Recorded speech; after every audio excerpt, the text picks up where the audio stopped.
Hilo ni jambo la kwanza. Jambo lingine la Henoko kutembea na Mungu, alikataa na kuchukia njia yoyote ambayo ingemchukiza Mungu. Katika maisha yako, kama kuna njia yoyote ambayo unahisi hii njia inamchukiza Mungu, achana nayo. Kama ni mambo ya rushwa, wewe ni mfanyakazi, usikubali rushwa, achana nayo kabisa. Habari ya kulawiti watoto, achana nayo. Achana nayo. Tupilia huko. Maana ni njia inayomchukiza Mungu. Kama ni wizi wa zaka na sadaka, achana nayo. Maana hiyo inamchukiza Mungu. Huwezi kuhamishwa kama Henoko. Kama ni uzinzi, achana nao. Kama ni uongo, achana nao. Kama ni usengenyaji, achana nao.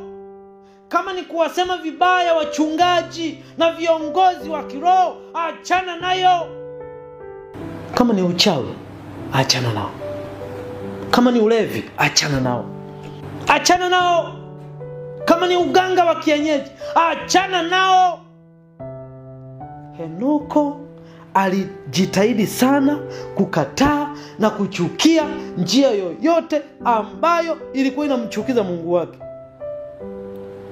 Alimuweka Bwana mbele daima.